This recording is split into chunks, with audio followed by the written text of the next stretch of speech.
Well, hello, everyone, and welcome to another episode of the Reiki Lifestyle Podcast. I'm here with Colleen. Hello. And with Danny. Hi. Hi, everybody. Danny's been pretty sick, so we are very glad to have her join us. Thank you, Danny, for being here. And then we are also here with a group of people that don't necessarily show up on the recording unless they speak, but we have a group of 24 of us right now. And this episode is our live Q&A. So in this episode, this is an opportunity for you to join us where we answer your Reiki or other spiritual questions. We talk about different things that have to do with Reiki. We do these episodes once a month. So if you would ever like to join us, we would love to have you join us. It's pretty casual too. If you need to come in late or leave early or anything like that, we definitely welcome you and encourage you to join as you need to join. And then you can find the schedules of the Q&As on our calendar on ReikiLifestyle.com, because we do try to do them the second or third Wednesday of the month at 9 a.m., but sometimes that has to shift depending on, classes and travel and stuff like that. But we do schedule them pretty far out. So you can check that to see the dates of those. Also, there are ways to come on to the live Q&A, keep your video off, and, even kind of remain anonymous if you have any questions that you want to ask. But we go over all those details before you join us. So we don't usually have those on the recordings, but just to know that it is an option. Okay, just to start with a few announcements. Let's see. First one is that, again, we always have, I know we talk about this, but we always have our live free distance Reiki share or online distance Reiki share every single Tuesday morning at 9:30 a.m. Pacific. You do have to sign up for that list in order to get the Zoom link. It does have to change, and we do have to email it just because of security, Zoom security reasons. Again, it's open to every lineage. It's open to all experience levels. So even if you don't have Reiki, we always do a Reiki talk. We do some sort of guided meditation or journey, and we give and receive Reiki with each other. We also do group Reiki. That's another thing. If you don't know by now, Colleen and I are pretty casual. So if you just be there as you need. A lot of people just come for the Reiki talk and meditation, and then they leave before the breakout rooms with the giving and receiving Reiki. So it's very casual. So we encourage you to come check it out. The other announcement is that our Next Step Reiki and Explore the 12 Heavens registration has opened. And registration's open until January 14th.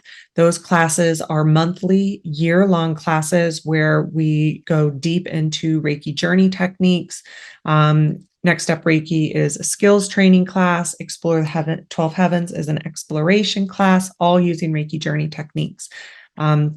We've done a lot of resources on that already, so I won't go into the full announcements. Go to Next Step Reiki, the ongoing training. Go to ReikiLifestyle.com, the ongoing trainings tab. There's videos. We've done a podcast about it, all sorts of things that you can go and check it out if you're interested. Also, you can feel free to email us if you have additional questions around it. And then last thing is we have Animal Reiki 1 and 2, Animal Reiki Master at the end of January. And we have regular Reiki, Human Reiki, regular Reiki 1 and 2 Master, and Karuna Reiki in February. So go to Reiki Lifestyle to find all the information about that. All online. All right, Danny, did I get everything? All right. Okay, so I think probably the best thing is just bringing us together, and let's go ahead and do an invocation. Colleen, would you like to do it, or do you want me to do it today? Either way. Okay. I think it's been a little while since I've done one, so why don't I go ahead and do it today? I would love it. Okay, I love your invocations. Yeah, awesome. Well, it was a really beautiful morning here We're in Oregon, the Pacific Northwest of the United States. And we're above California is usually how we can describe it to people who don't live here. When I was in Europe, and that was always how people are like, I don't know where that is. And I was like, we're above California. They're like, oh, okay, I know where that is. So anyway, it was just a really inspiring sunrise this morning and really beautiful. So I'm feeling that energy today. All right. So you can go ahead and get comfortable. I'm going to turn my video off.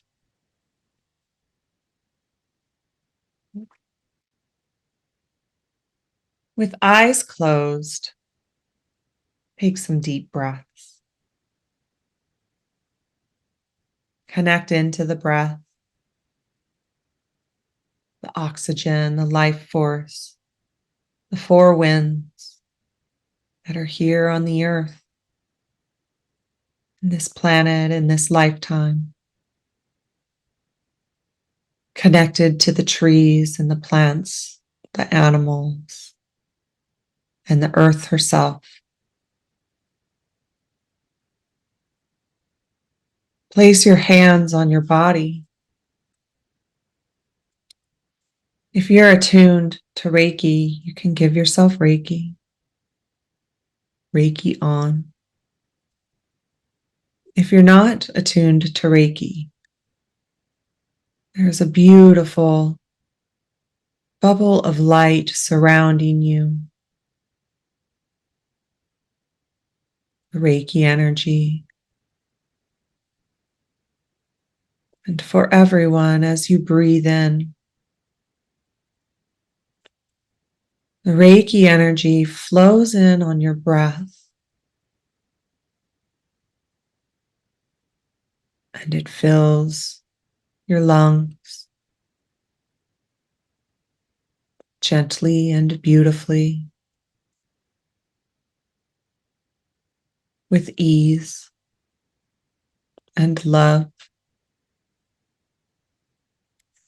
And from your lungs, it flows through the rest of your body, oxygenating your blood, flowing through your heart and your heart space, and down through all parts of you and to your feet, and out through your feet and into the earth.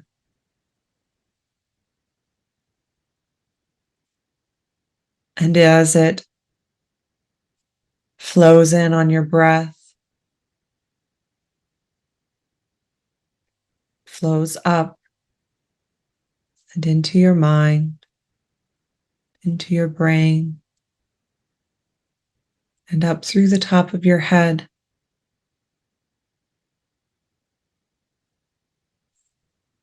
And as it flows through your body, let go of any tension. Release those shoulders. Relax your face, your abdomen, your hands or feet. And let it go on the out breath.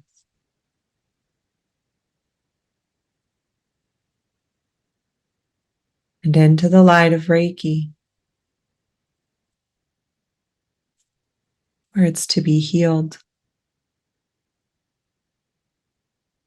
where it's to be held.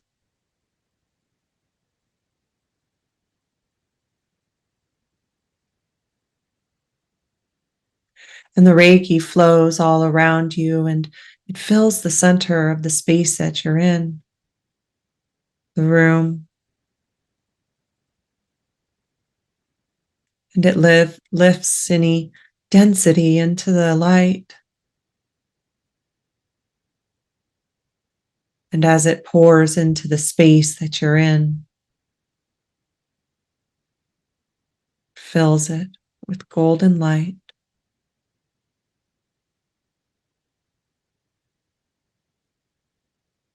bringing that high vibration, that high frequency, the peace and the love.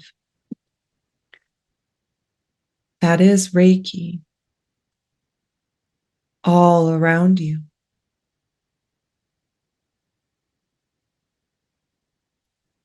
And with your feet on the ground, and if that's not possible or you're lying down, that's okay. Just imagine that they're on the ground. Imagine roots growing out through the bottoms of your feet and into the earth.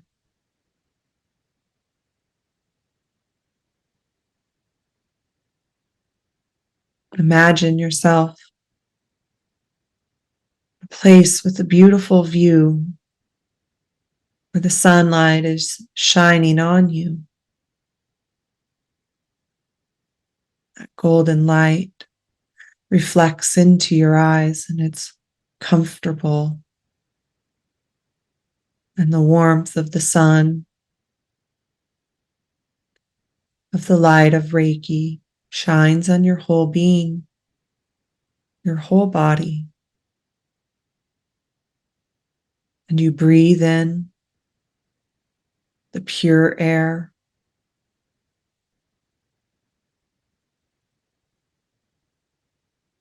And you feel and you imagine this awe-inspiring moment. Connected to the earth, a being of the earth, in symbiosis and connection with the ground underneath you, the soil, the trees around you, the plants and the animals around you. And the sun is shining on everything. And as you breathe in its golden rays. And everything around you holds a beautiful golden glow. The clouds, the gentleness of the birds flying, even the breeze that you feel.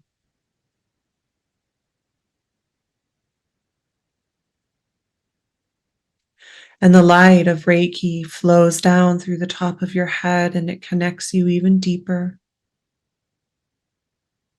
Your symbols or Reiki energy is just flowing through you now. The power symbol, the power of love,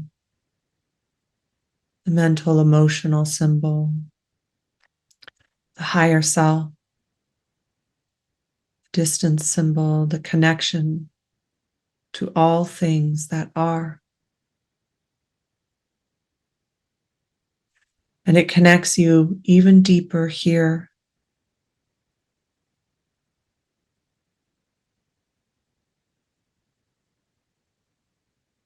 And you breathe it in.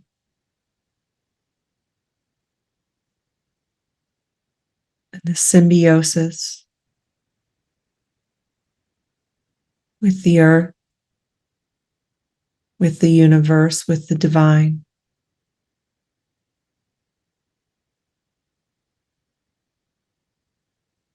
Your consciousness right here, right now.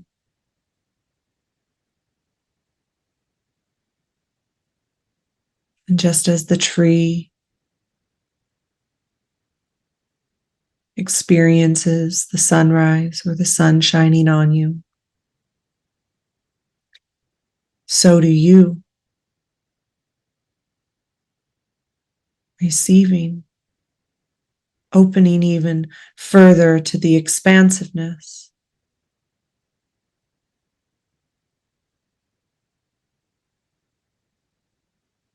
Receiving the light, enjoying the light. Just as the tree breathes, you breathe.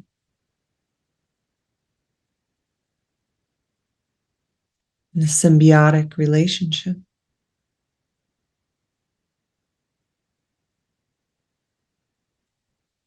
You are the universe.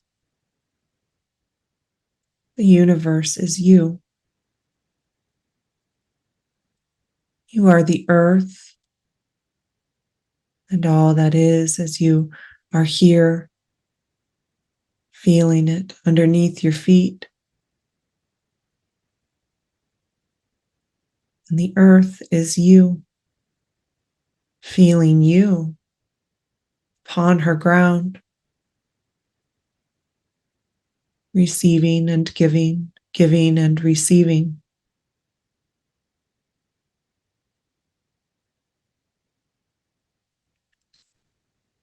And here today, as we find ourselves grounded in this moment in time, right here, right now,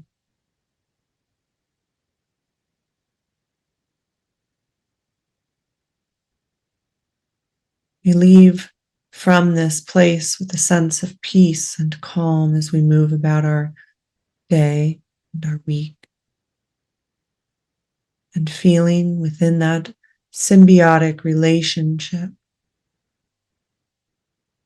and seeing the trees and seeing the earth from this awe-inspiring place.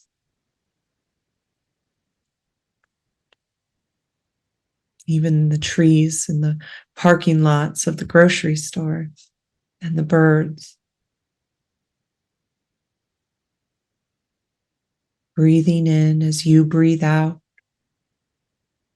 Breathing out as you breathe in.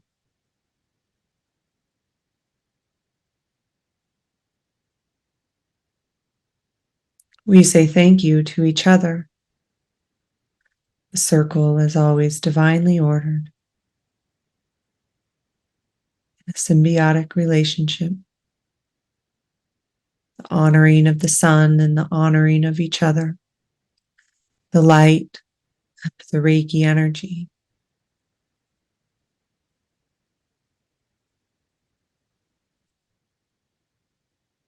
We say thank you to the illumined ones that are here joining us, those that are in the higher enlightened realms and those that are here on the earth. Trees, plants, the earth. Thank you. And we say thank you to the teachers and the ancestors that have come before us and remembered these ways, remembered this knowledge, and have passed it to us. We're so grateful. We say thank you to the descendants and the students, as they will hear the call of their heart and continue these ways, and continue in this remembering and living deeper and deeper into this symbiosis. Thank you.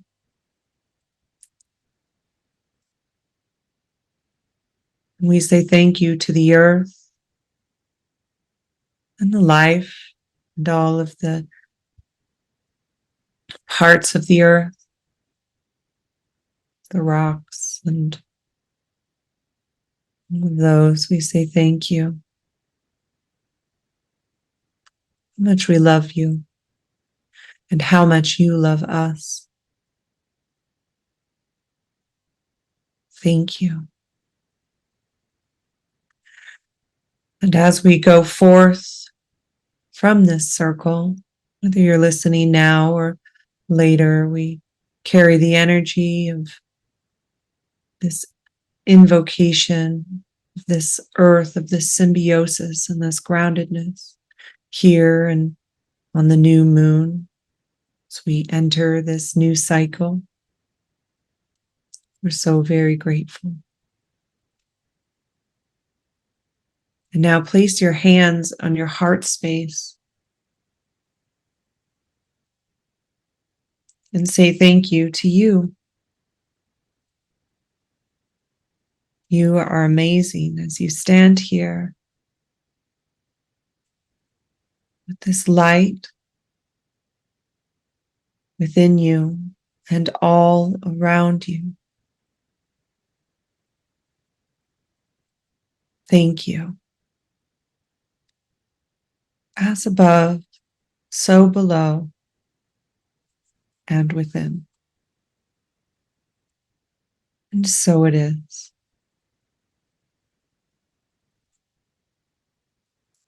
And so when you're ready, you can come fully back if you want to, and into the room and open your eyes.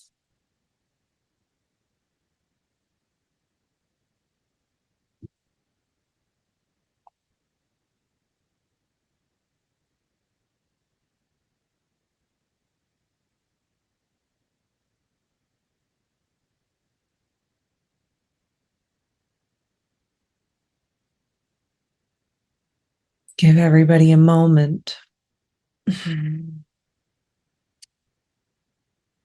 Although unfortunately with the Q&As, we do tend to have to move on a little fast, but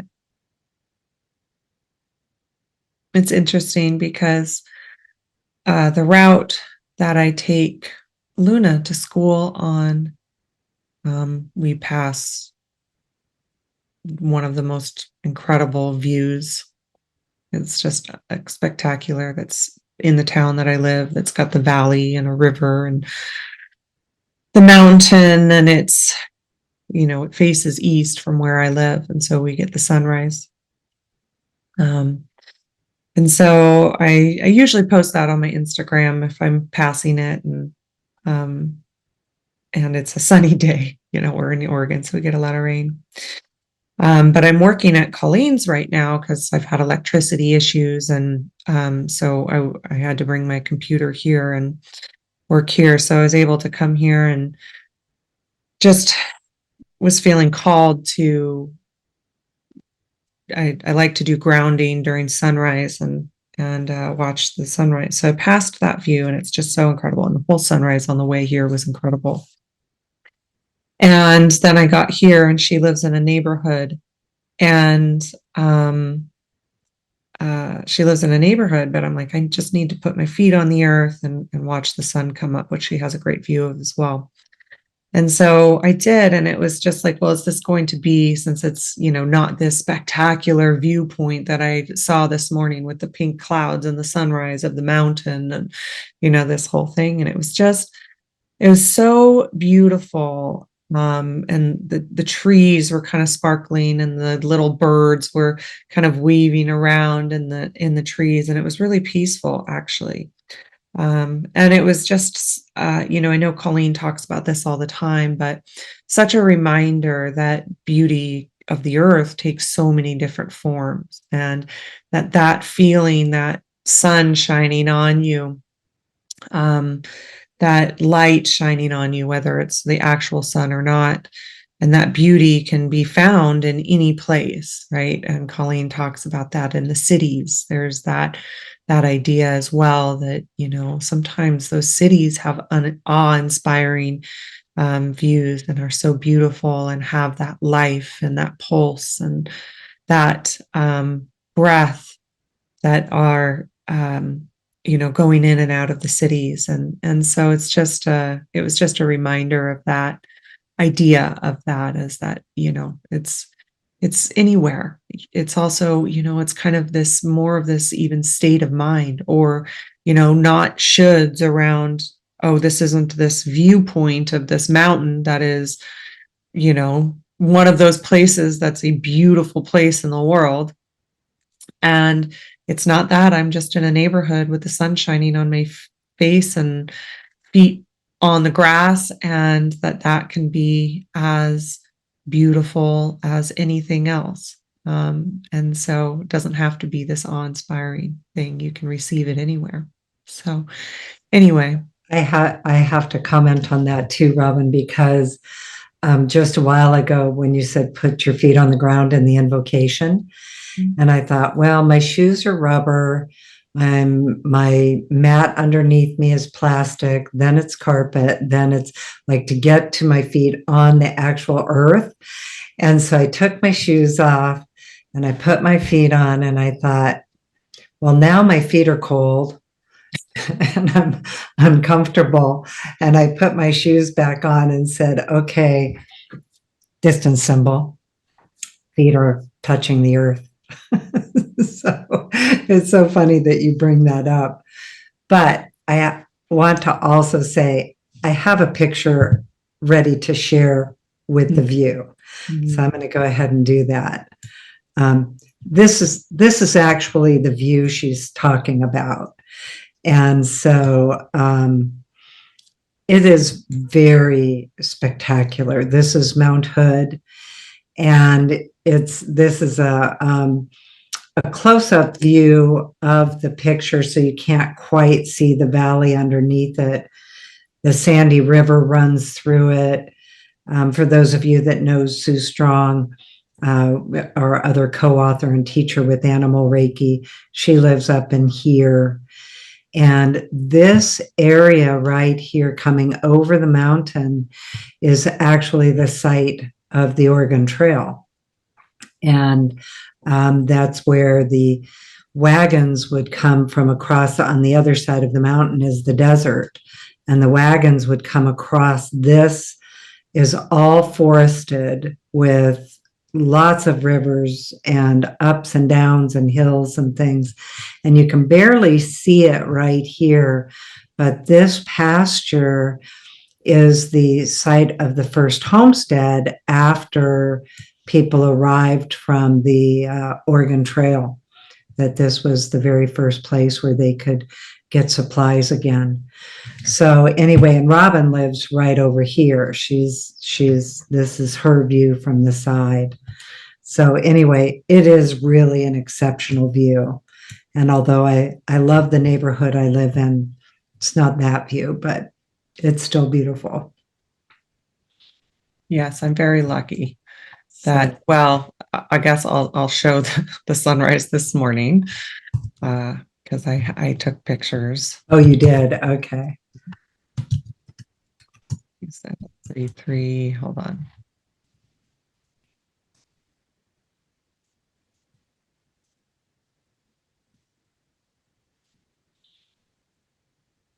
So yeah, I mean, that's, it was pretty spectacular.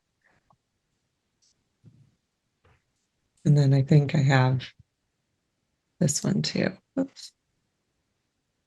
So you can see there's the whole valley. There's the river that she was talking about. There's the pasture. So it was a beautiful morning. Very grateful. Okay. All right. Well, yes, it's also Mercury retrograde. Okay, well, let's go ahead and get started in some questions. Again, if you are joining us, had a few people come in. If you have a question, you can put it in the chat that you have a question. You can also direct message me if you can direct message Danny too, but she's got to leave a little early today. So you can direct message me if you would like it to be read anonymously. But I do have a list of kind of first come, first serve. Okay, so let's go ahead then and read this question from Jess. I often hear others say or get requests to send Reiki when a person is feeling sick or has a major disease. At times, a Reiki treatment can cause physical symptoms as things release. What would be the benefit of having Reiki done if you're sick and looking for it to help you feel better? I think that's a great question. Honestly, and I know Colleen will have to have stuff to add for this as well. What's interesting is that I don't know if I've experienced people becoming more ill when they're ill after sending Reiki. And I know that there's also, science behind some of the things that Reiki has, been able to be studied is with injury. So knee replacement surgery, for example, pain was reduced. the medication was able to be taken for less time. And then also any sort of hospital stay was reduced as well. So a part of me wonders if, and again, this, I don't want to say that that's not possible because we all have our own experience with it. But at the same time, part of me wonders is when we're addressing physical symptoms, when we're addressing illness and helping somebody to feel or get better through illness, that's what the Reiki is focusing on, and it helping with that. When we're focusing on like either mental, emotional, or spiritual, let's say the person is feeling okay, when we're focusing on that, that's when I have kind of found that that has caused those additional symptoms that you're talking about. And I guess I should explain what Jess is talking about. So it's not uncommon for a Reiki session to have, after a Reiki session, to have some of these being physically uncomfortable. So I know in like the Holy Fire manuals, what it's called, Usui Holy Fire manuals, and it's probably in the Usui Tibetan manuals as well, still, is that it's described as what's called a healing crisis. And, crisis is a very broad term. And what that is talking about is some of these uncomfortable symptoms, headache, feeling even a little nauseated, having some of those physical symptoms last after the session, maybe even a night, maybe even the next day. And that does happen. And the kind of reason why that's happening is because your body is releasing the things that it's ready to release. And sometimes that can be a little physically uncomfortable. And it's letting go of the things that need to be let go of for this new, it's giving space to it, right? It's letting go of this to give space for the new, to give space for the kind of higher vibrations that are coming in, because they don't resonate together. What needs to be let go of is of kind of a denser resonation, and what needs to come in is of a less, a higher, higher might be the wrong word, but it's bringing in those kind of more enlightened frequencies. And so sometimes that doesn't mix, and our bodies can feel that. Our bodies can respond to that. And so that's what Jess is referring to. And Cass said in the chat that she gets healing crisis all the time, so she's used to it now. So there's that, and yeah, that can happen for people. So Colleen, I'm sure that you have things to add. You have longer years in as a professional practitioner, but for me personally, when people are sick, I just had this recently, working with somebody that had COVID, and, it helped. And we had people that are in, long-term illness, or even, things like cancer, also major surgeries, things like that people feel the difference in a positive way, rather than this idea of a healing crisis. Again, I think when those things are happening, it is because you're working on kind of a whole other branch of what Reiki needs to heal in that moment. So Colleen, yeah, I don't know if you have things to add. Well, I think I would answer that pretty similarly to you. I don't know that I've experienced that with somebody having like the next level of feeling worse after a Reiki session when they're sick. But I also would always allow for that potential.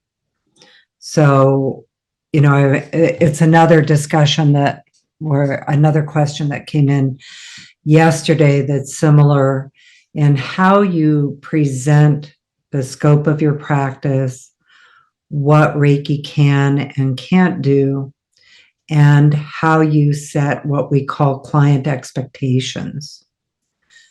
So for instance, I would not say to a client that, oh, well, you will feel better after this.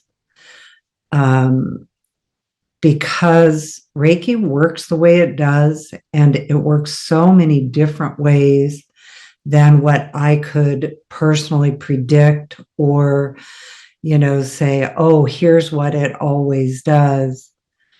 I always present it as it provides healing. And I don't know that it will provide a cure. I do know that typically it brings relief of symptoms. So it reduces stress, it reduces pain, it reduces symptoms of illness. For instance, working with oncology patients, it can reduce from the stress of being in the circumstance they're in all the way to, really reducing their symptoms. It can provide additional resources, mental clarity, solutions.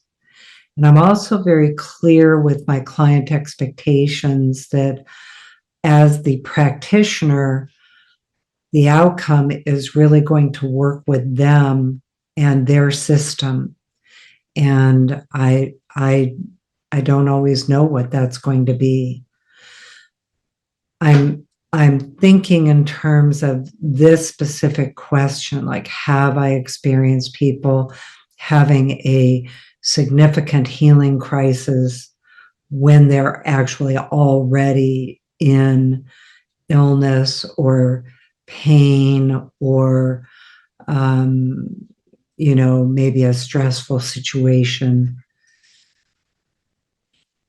I don't recall it, but I also, again, when you're talking to your clients and actually even establishing your own sense of your practice and your scope of practice and what Reiki provides, is really establishing how you speak about it with client expectations would be the bigger piece of the answer. I'll go ahead and talk about the other question it's different, but Colleen, I was going to say, I think we should actually read that other question to give a little more clarity around give a it. little more clarity. Yeah. So okay.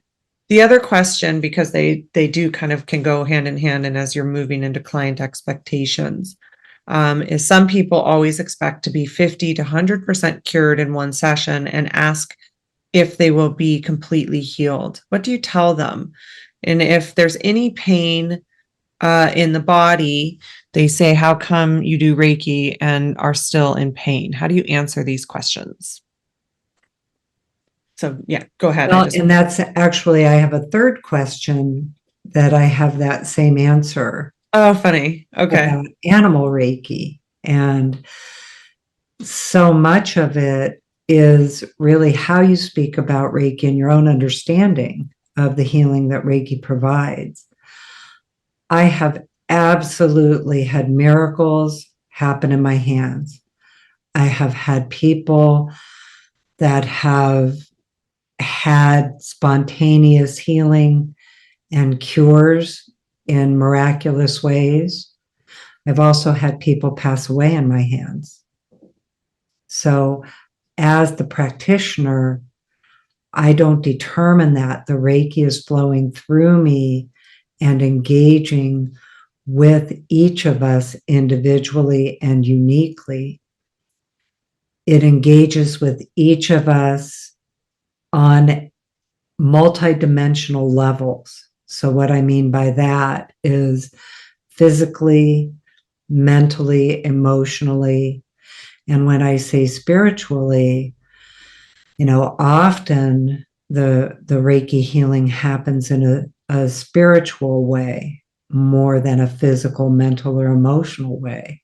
It may bring more, and even by spiritual, it doesn't mean that it has to be like a religious belief or even a spiritual belief. It can be a science belief that, takes you deeper into your own inner awareness about your circumstance.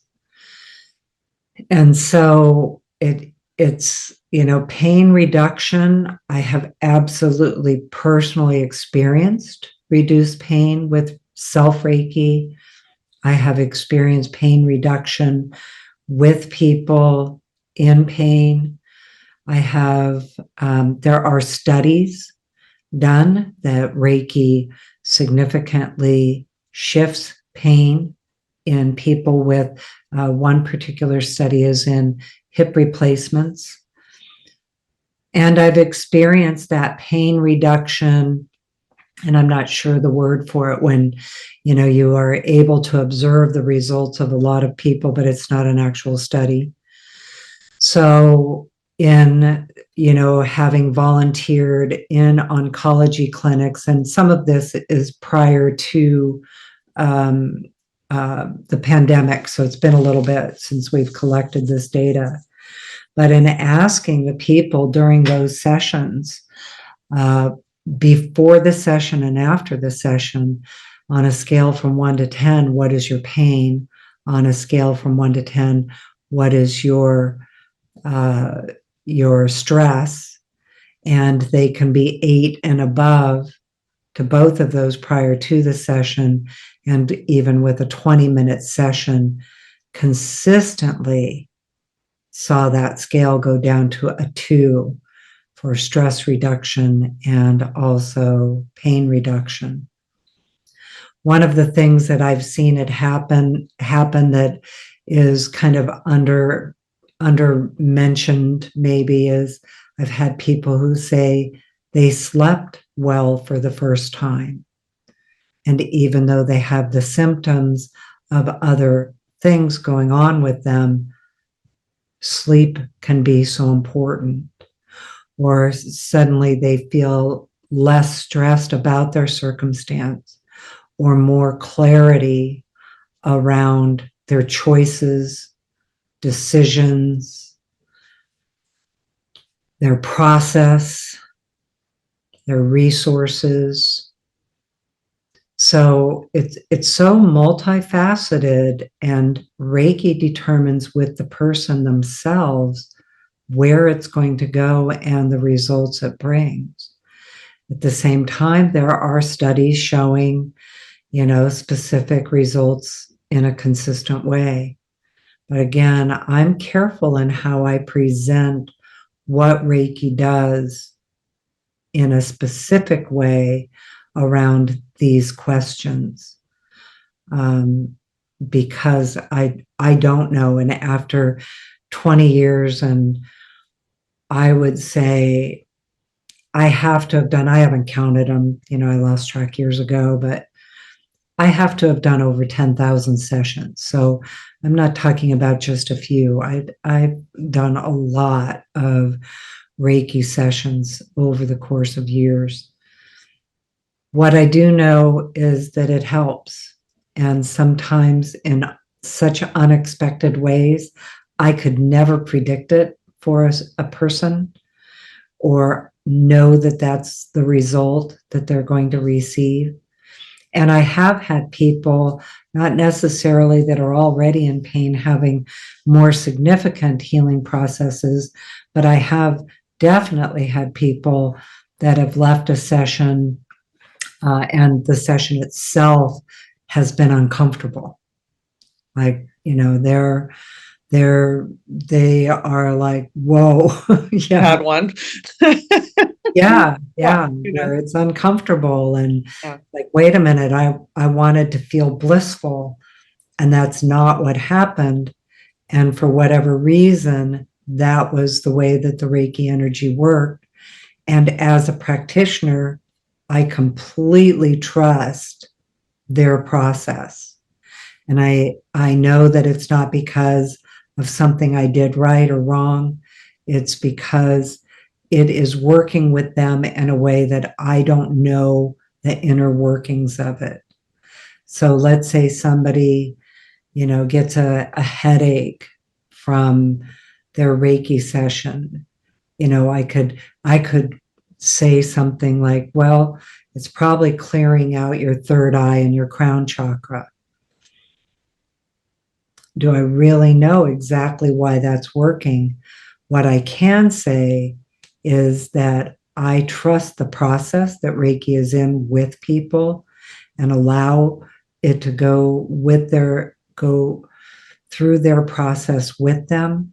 And in the end, I do see the results that it has a very positive benefit. Even if they go through it's not always a healing crisis. Sometimes it's at the level of simple discomfort.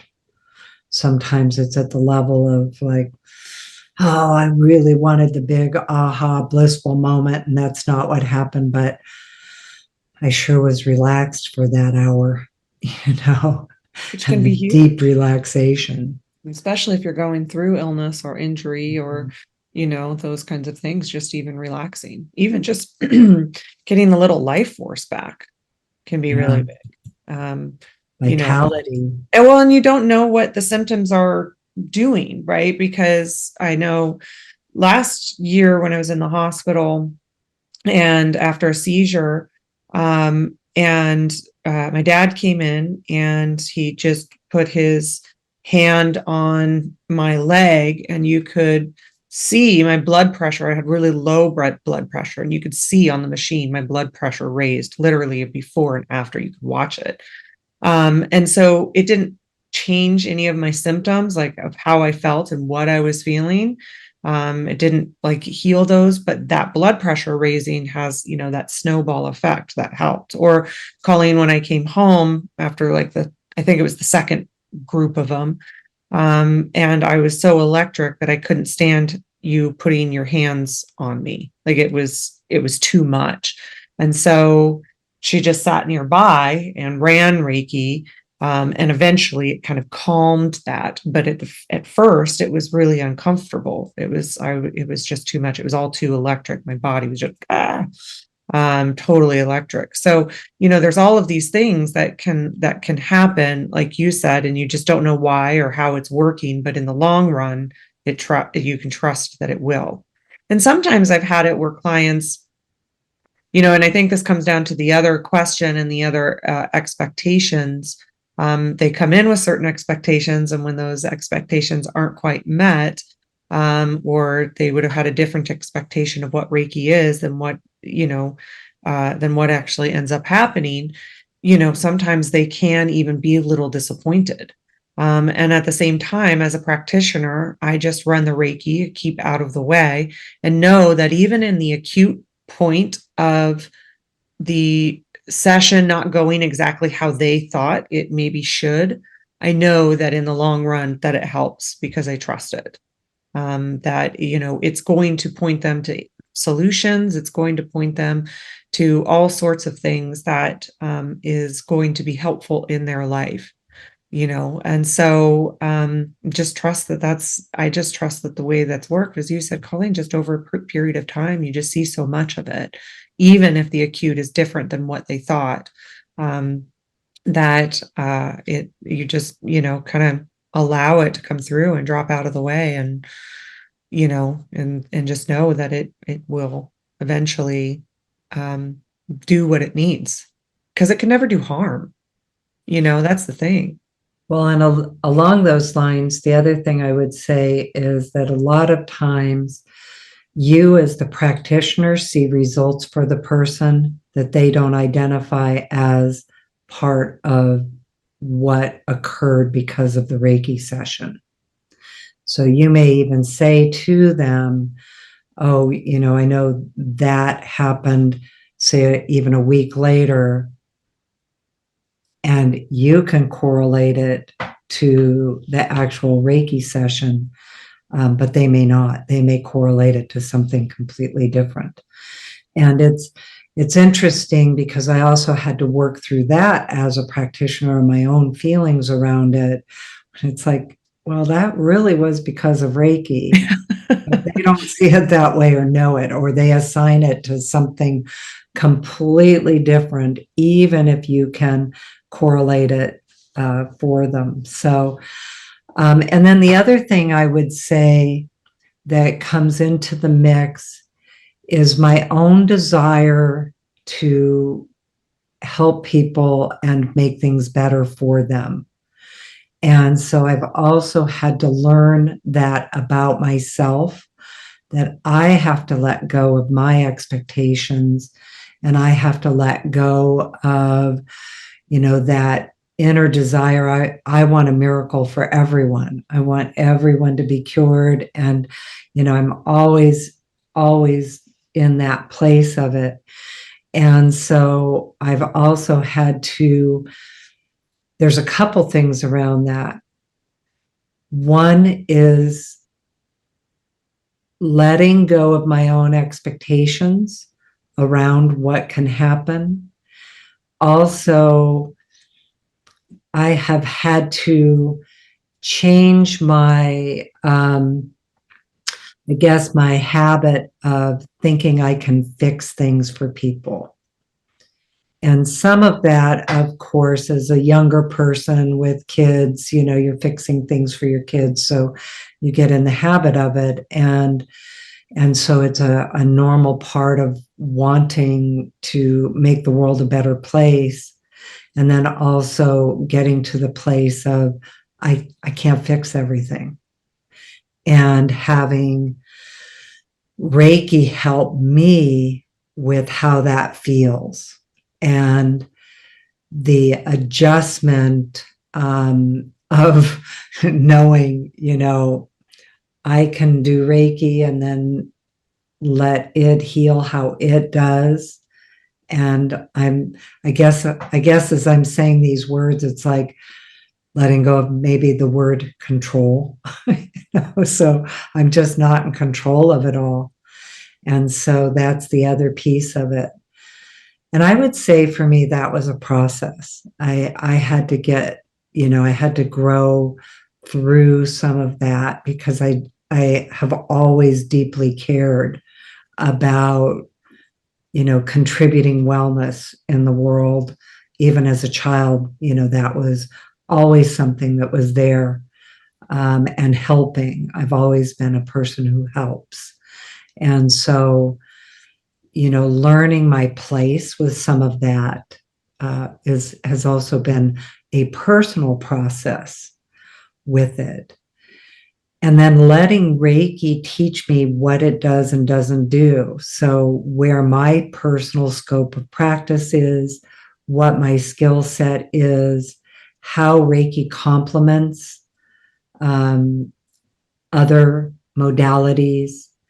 And, I was thinking about it as we were talking that, in medicine, it's the same thing. They can't tell you that, yes, this will do this, or no, this won't do this, or this can reduce your pain here 100%. Healing is so subjective with everyone. And so, you think about, I know my past year of going through, I've had ear and balance problems, and going through every kind of modality I can try. And, the specialists will all say, well, I don't know, let's try this and do a particular procedure. And like, that did work, it didn't work, or going through different techniques through other modalities, working with it. And then, for me personally, using Reiki, receiving Reiki to manage the process. And sometimes that's the value, is that, I've had a lot of different, I've done it all. I've done Western medicine, Chinese medicine, massage, cranial sacral, Reiki, acupuncture. Chiropractic. I've done all of it, trying to find the solutions. Physical therapy, 3 different physical therapies. Feel like yesterday I got to another one that sounds like there's going to be some real answers to it. So I want to also tie this into the other question that came in, because it's so related to this topic. So, Colleen, before you do, Danny had Okay. wanted to add something. Oh, okay. I Go want ahead. to ask the question again and go more linear with that other question. Okay. I was just going to add to what you're saying, Colleen. When I first started my Reiki journey years ago, I volunteered at the Northwest Reiki Association at the hospital in Portland. And I remember going, and I was with some really special patients. And I actually felt what they were feeling. I mean, I absorbed it. And I was trying to, I just wanted to be the most amazing session because, I had 15 minutes each with these people at a time. But I really absorbed a lot. I had like headache, I couldn't speak, all these things. And I called you, and you and I didn't even work together back then. But I called you and I go, why? What's happening? I went and I volunteered. I thought I was doing a really good thing. I have all this empathy. And you said you need to, step aside. You're not doing anything. I mean, you said it very nicely. You're not really the one doing anything, and just step aside and let it go through you, not from you. And that was such a huge thing for me to learn way back then, is to really ground myself, before I go in, and then to clear myself and not take it so personally. Because you're right, we want the best, right? I mean, for every session we have, we want it to be the most amazing session where they come out and go, oh my gosh, that's so great. But seriously, it's not about that. It's about them having their own journey and their own story. And I just wanted to put those 2 cents in. Such a good point, Danny. Thank you, because it's one of the things that I think for me was the biggest shift in Reiki and how Reiki works, is that because I've always cared deeply about helping people, I used to use my own life force energy. So my output was all from me. It was my personal output. And also being so empathic, that personal output was exhausting and depleting, and it wore me out. When I received Reiki without really understanding what the difference was, and the energy now was flowing through me, and it was the Reiki energy doing the same work instead of my own personal output, that's when everything shifted for me. And it was a process, so it wasn't like an instant understanding, but it was a pretty quick change where now the energy was coming through me for the different situations that I was trying to help with and fix.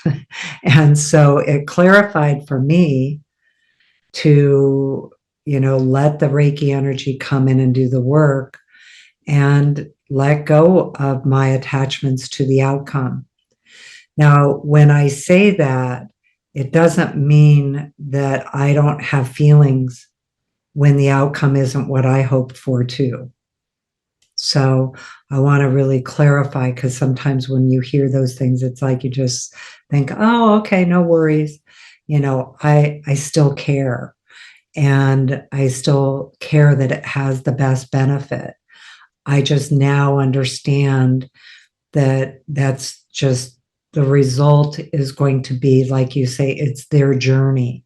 It's not my journey. And to, let that go and do the work with the full integrity, love, and, benefit and intention that Reiki provides.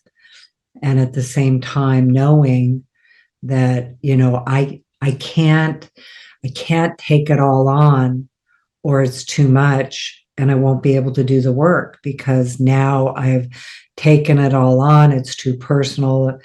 I care too deeply. So learning how to step back and let that energy come through is really part of what I think the personal healing also happens as a practitioner. And again, it doesn't mean I don't have feelings around it, but I also use Reiki to help me with that part of it, to manage my empathy with it and let the Reiki energy do the work.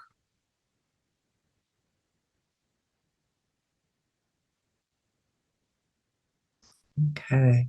All right. Well, let's go ahead and do the other question.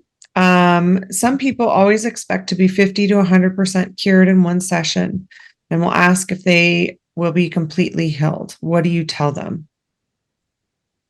Well, I think that's the one we just answered. Yeah, I know, but it wasn't. I know we kind of talked about it, but I think that it should be like question and answer because it was kind of mixed in with that other stuff. Oh, okay. So Yeah. So, to kind of, so I think it's easier to be a little bit more direct about the answer because I know we talked about it, but it was a bit circular. Anyway, this is when Colleen was talking about client expectations. And it is something that we talk about in animal Reiki because with animal Reiki it being different than human Reiki, that there's distractions, there can be flexibility. You might need the sessions can be shorter. They can be, 10 to 20 minutes. There's safety things to consider. We teach about setting up client expectations with the animal's caregivers. And so when she was talking about that part of it, that's what she meant when she was saying client expectations, right? Because you do have to let people know kind of in the initial communication, that it is, here's all of the differences. Here's what you can expect. Here is, my eyes may be open, observing the animal's body language. All of these things that are different than when you're practicing Reiki on humans. With animal Reiki, you have to let people know. And it's always easier to let people know in the initial communication than it is after the communication. And so this is true with Reiki, with people Reiki as well, where you're doing Reiki on people. Because, I know like in my initial communication with people, I'm always going to put in there that Reiki is a complementary therapy. So it's to be used in conjunction with, either medical care and however you have medical care, or with, like things like therapy. So it's a complementary therapy. And so, letting people know especially if you find this as a part of your practice often, I think now, as far as like my practice, most of the time, people who are coming to me as a practitioner, I don't, they kind of know what to expect with Reiki. However, I still have like a blurb in there, in my initial emails, in my initial communication about that piece of it. So if you're finding, especially in your practice, that a lot of people tend to come in with different expectations than either what Reiki is, or what are the benefits of Reiki, I would start adding it into your initial communication with them. So either add something to your website, add something to your social media, however people are finding you, have a kind of a plan of mentioning it with any sort of phone conversations that you might have with people, or have it in a little blurb in your emails. And so, or, if you use Acuity or Schedulicity or anything like that, you can have a pre kind of written blurb for those written communications. And then also, if you talk to people about, letting them know what Reiki is, make sure that you include this part. Here's what you can expect from a Reiki session. As Colleen said earlier, is it possible that, that something could happen, that it cures it? Yes. However, it does not always happen that way. And I would say the majority of the time, it is a different it's a different experience, where it can help, it can do all of these things, it can reduce pain, it can reduce stress, which then can help with your situation. And again, as a complementary therapy, but at the same time, it may not cure your stuff in one session or even two sessions. So that is, or, even as you continue, I think over time, there's a continued journey towards wellness that it, can help support that and can do that for people. Like as Colleen was talking about, finding other solutions, reducing stress, moving you towards wellness, vitality, those kinds of things. But again, really defining in that initial communication what they can expect so that it's easier. That sets you up for success rather than not communicating that, which can, lead to people being disappointed in it. So that's what I would say around that with your client expectations, is letting them know right away.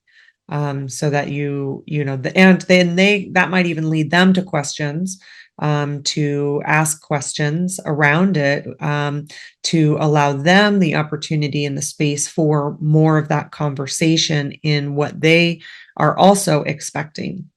And as a side note, it's true with animal Reiki too. Again, have seen miracles, have had miracles happen, and it has solved things, but it's a complementary therapy, and it doesn't always. So there is all of those possibilities in any kind of Reiki work.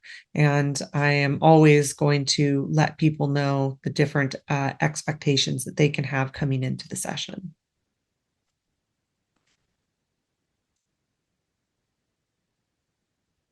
Okay. Danny, do I see you reaching for the mute? No. Okay. All right, Colleen, is there anything more that you wanted to add with that? Not with that particular question. I think we've done that. It's the next one that goes along with it is with animal Reiki. And so there were two questions in this one. And I didn't ask this person if I could share their questions, so I'm going to just say it's from anonymous. So this person said, there is a stray cat who had injured its tail. I gave him Reiki and it began healing, but then during the healing, it came one day with its tail injured again, and that too got amputated. Then I got this cat treated, and it was with me for a fortnight until its tail tip got healed. Just yesterday, as I released it free, he had a severe fight with another tomcat, and this morning I saw this stray with his tail bleeding and its eyes and face clawed in blood.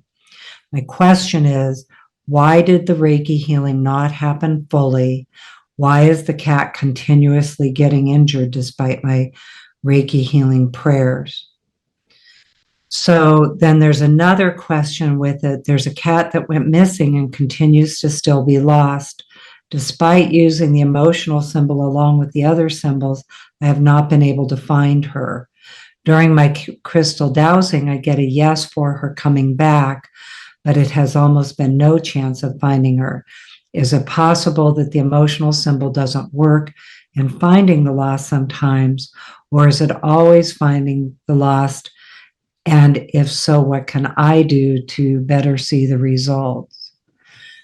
So both of these things would be what I would put into what we've discussed with our own expectation of what Reiki does and doesn't do, and then also how we would talk to a client about it. Because further in this, the person was, I feel embarrassed with my clients that I have not been able to, make this difference happen. So on the one with the cat, and the tail, and I haven't asked more questions, but my assumption with it being a stray cat is it's possibly even a tomcat.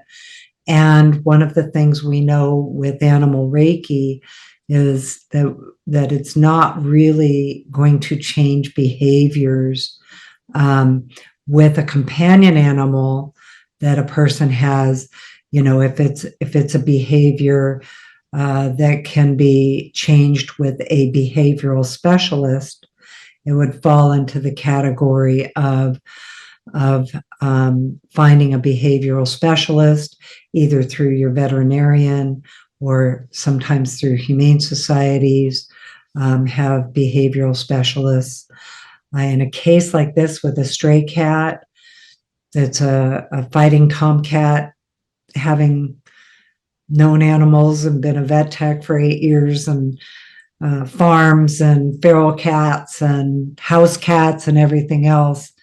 If you have a cat that's a fighter, that's a behavioral thing that, again, maybe Reiki will help. So I would never say it won't do it, but at the same time, it's not really there. It will help with the tail.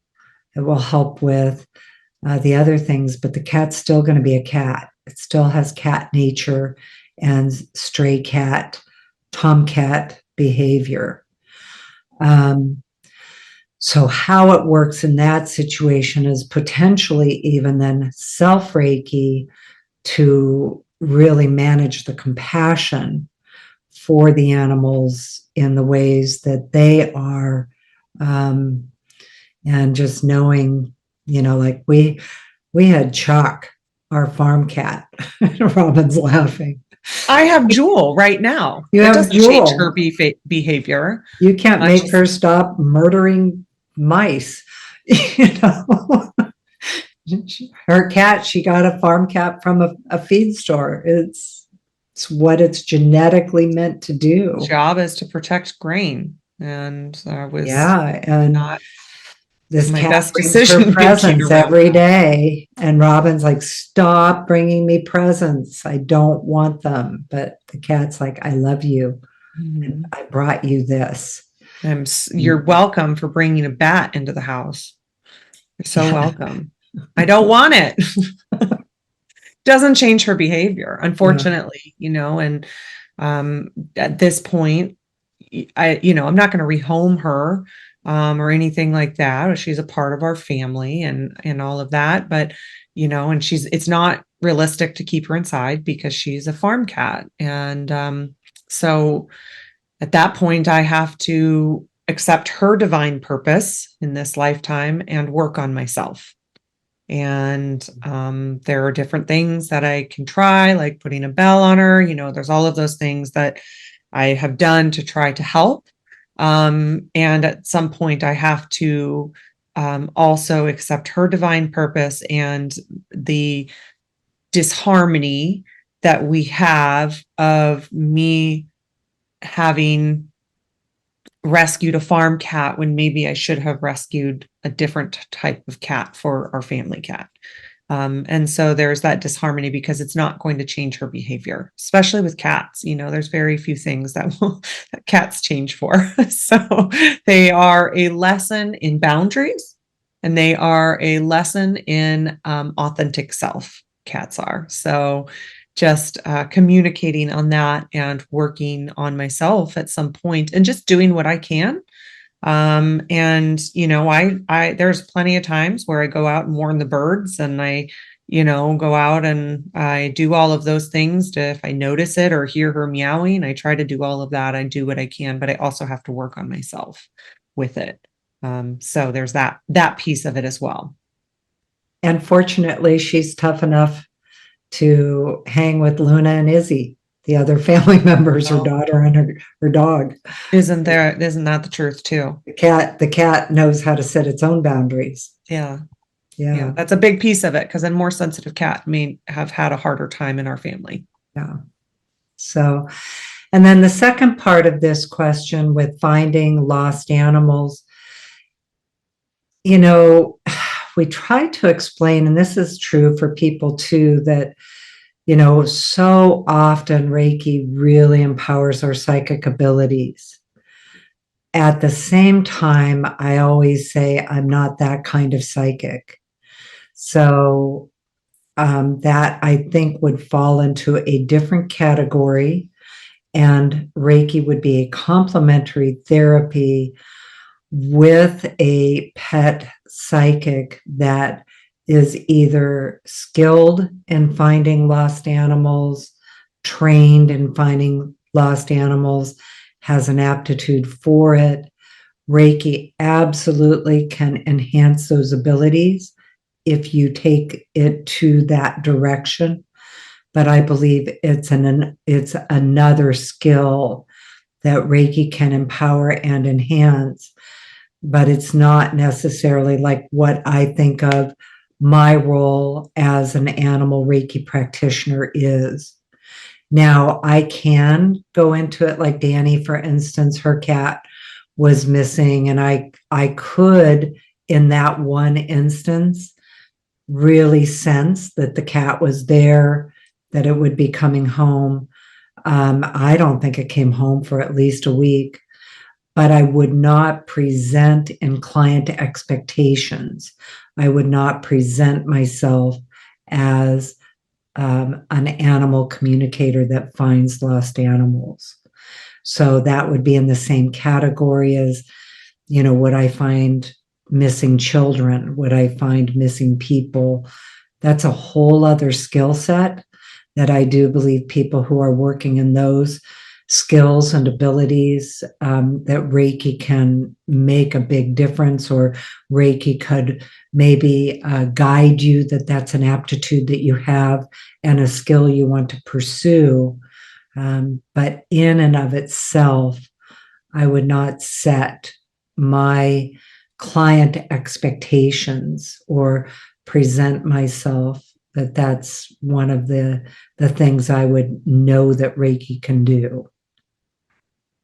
Also, there is specific training for that. Yeah. So that you can search for training like for that, for animal communication and psychic, developing your psychic abilities. And there are also people that you could refer out if that's not something either you think. Like, even though I would think I could probably train in that, I don't know if I have that level of psychic abilities, even like as a natural aptitude. I don't have an interest in trying to do that. That's not something that I want to.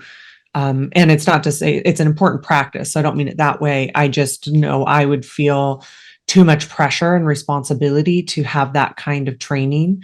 I love that people do that kind of work. It's obviously really important work, but at the same time, I'm just not a type of person that can handle kind of that pressure like that. It would give me too much anxiety. So, and, we all know that there's things that we like to have as a part of our practice and things that we don't, like some people, for example, are called to be an end of life doula. And some people that would be too challenging for them. So there's all these types of different modalities that may be a part of, that we would like to be a part of our practice. That some are called to and some aren't, and all of it's important. And just, feeling into that, hearing that. And then if it's not something that you might be called to, then, just again, having referrals. You can Google referrals, and it's usually done at a distance anyway. That kind of work, from what I know about it, and the people that I've met that are, that do that level of animal communication.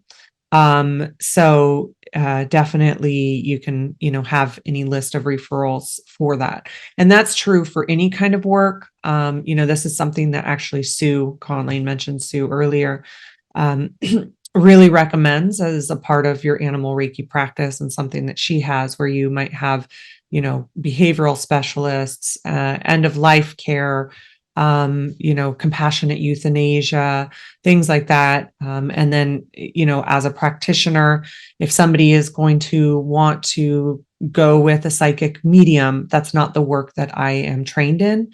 And so I'm going to refer them out to a psychic medium, or, Taylor's here, an astrologist, things that I am not trained in. It's absolutely okay to refer people out to people who are trained in those modalities, and people that you trust, or people that are skilled in their in your circles. or extended circles, or I might even ask, hey, Colleen, do you know anybody that does A, B, and C?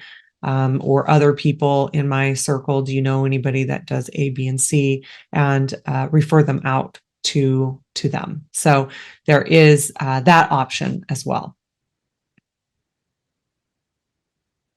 All right. So the next question is about cord cutting. So a close family member, cord cutting with close family members. So, like parents to children or, siblings, things like that. When there's been long-term psychological abuse present. This is in the context of clients who have already done, in some cases, many years of psychotherapy, group therapy, and now Reiki is facilitating the final work. I'm so inspired by Reiki's ability to heal cords, but I'm seeing that sometimes, in some cases, Reiki is suggesting cord cutting when the divine timing and soul readiness align. I've been guided to use the Holy Fire Spirit release technique, adapting the language to focus on cord cutting with the specific family members. Seems very effective. I'm wondering if you have other suggestions in terms of techniques to use and even ongoing Reiki maintenance suggestions for cultivating integrity, self-worth, healthy support. I suppose a Reiki journey with the intention of cord cutting for the highest good of all would be a powerful option as well. So I just want to add a little context to this because many of us are familiar with cord cutting or cord healing. And in the master manual, I believe, there is a cord cutting technique, and also the Holy Fire Spirit or the Holy Fire Spirit release technique. So with cord cutting, many of us are familiar with this idea in a time frame or in a relationship that maybe it's a relationship where there is, like an ex or something like that, where it's a little bit more straightforward of like, oh, I need to let go of that cord. Like I'm ready to let that go. It is a little bit more of a,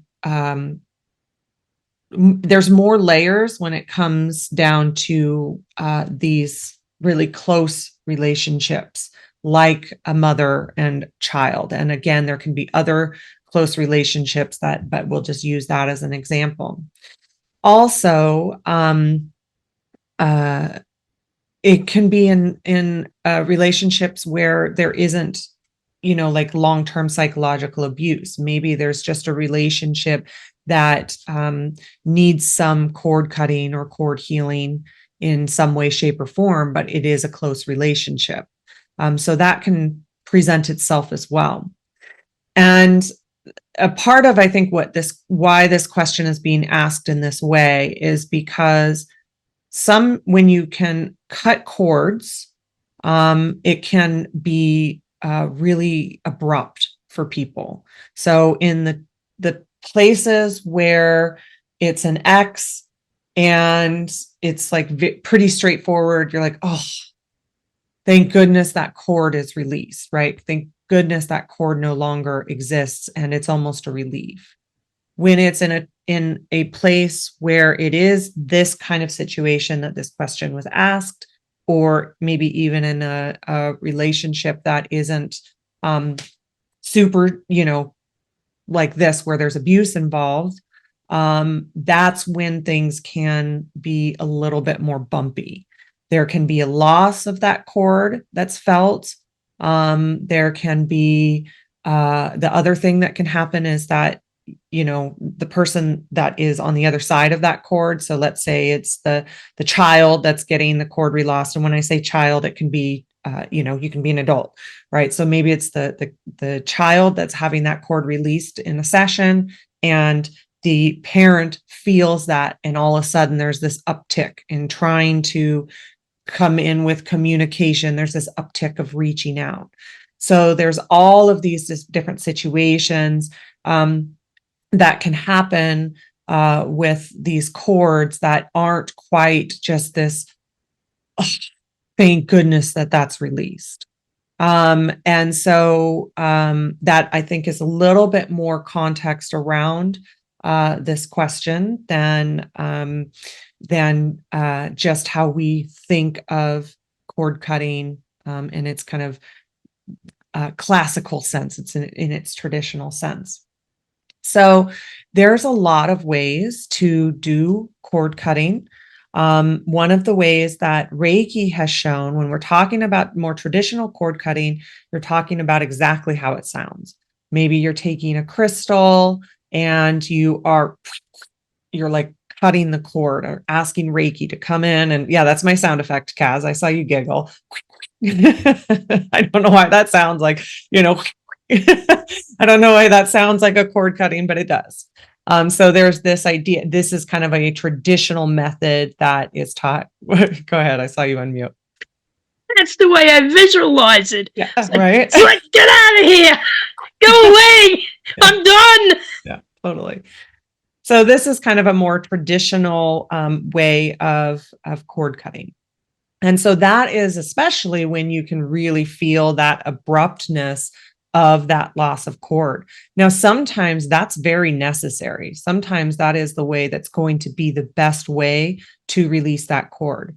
And this might even be another place of client expectations, in this case, where in this exact question, where you are, where it's, the person has been working on this, and this is like that deep spiritual level that needs to be released, allowing or letting your client know that with this cord being released, that it's, that there's all of these potentials, right? That it can feel a little bumpy. There can even be a little grief with the person who's releasing it. So if it's the child, there can be grief in that process, even though it's a cord that they want to be released. There can be grief in that. So letting them know that that's a possibility, letting them know that the potential for the person on the other end of it trying to reach out, communicating them, feeling that's another thing that that can happen, and letting your client know that that's a possibility. So setting up client expectations is another piece of this. When it comes to Reiki energy, one of the things that Reiki has shown both Colleen and myself in our sessions is that it does take a little bit of a different form in the technique than cord cutting. And what it's doing is it's cord healing. And I know this was part of your question, but that it's cord healing. And so what it shows is, instead of this, abrupt cut is that it is actually more dissolving it from you and from the other person. So it's gently releasing it into the light of Reiki where it's to be healed. And so it is a little bit of a different process. It's a little bit of a different feeling when you're in cord healing as opposed to cord cutting. And that it is, from my experience as a practitioner, that it's way gentler than a cord cutting. Now, both are great techniques. It's just a difference. And also, depends on what kind of cord healing is needed, either one can be needed. So even though now my preference and what I've seen from clients is that I prefer a cord healing from the light of Reiki, because of that gentler process of it. Sometimes a cord cutting is called for, because that's what's needed in the session. However, as a practitioner, and what I've seen, the results in clients, that idea that Reiki can come in and gently release the cord has a less bumpy after effects, kind of all the way around. And even though I do cord healing as the majority of this work, the majority of the cord cutting work, you still can see some of that bumpiness, some of that grief that can happen. And then also a bit of a recalibrating of this when the cord is released. There can be a recalibration that can happen with both of the people, but especially your client. So when you're getting into the how-tos, which was, I know, the basis of your question, when you're getting into the how-tos, the Holy Fire Spirit Release is a good technique, I think. You can also do any sort of cord cutting. It is something that Colleen and I teach in the Spirit Reveal technique, and how that actually, which is level 2 of our Next Up Reiki courses, which is actually the cord healing piece. However, you can just ask Reiki to show you how that's done, and intend that Reiki comes in and heals this cord, lifts it into the light of Reiki, where the cord itself is also to be healed and transmuted into the light with love and compassion and grace. Sometimes the grace of forgiveness needs to come in with this cord healing process. I find that the river of life is a really great place, and where a lot of my cord healing takes place. That might be different from Colleen. It can happen in the garden of forgiveness as well. But the river of life is a very common place to go in your Reiki journeys with that intention, that there's cord release that needs to happen. Also, it can spontaneously show up, that you get to the river of life and you get to the garden of forgiveness or any of these other places, and it's like, oh, there's a cord that needs to be released here. There's a cord that needs to be healed here and let go of here. But the river of life is pretty common. The garden of forgiveness is pretty common as your intention of this cord healing. And so, yeah, you can set an intention for a Reiki journey, or just for a Reiki session if you're not trained in like Reiki journeying, or that's not your style of Reiki sessions. Set the intention that this cord is released in the power of Reiki. Or as you said, these other, couple other techniques here that can also be used. And even if you're doing another cord cutting technique, also ask Reiki to come in and support that as well. So, you can combine it for sure with other techniques as well. So, Colleen, do you have anything that you would like to add to that? I think you answered it completely and well. Okay. Cutting, release, and healing. Yeah. Yeah, thanks. Reiki Central was saying with the distinction of cutting, release, and healing with regards to cords, contracts, and connectors as well. So those are just a couple other words that I'd like to add into there.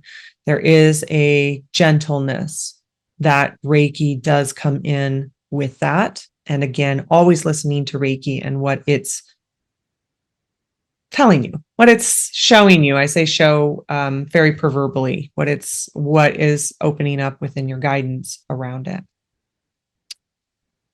Okay, so I have one. Oh, go ahead, Colleen. Well, I was just going to share a quick personal experience with this. Although the cord cutting was done in a shamanic technique called soul retrieval, but it was my very first one. My son was, must have been 12, 13, something like that. And we've always been very close. And anyway, in that session, the practitioner did a cord cutting with him. And I was really nervous about it because I thought, wait, we need to be connected. We need that. And then realizing the difference in being corded and having that, rather than, because what happens with a cord is one person can pull on it and it pulls you, and the other person can pull on it and pull you with no agreement about when and how that works. And so even though this was my child and, like I say, very close, very protective, all of those things, it really was a very big difference for both of us after that cord cutting was done, and finding that it was a healthier relationship without that cord than it was with the cord.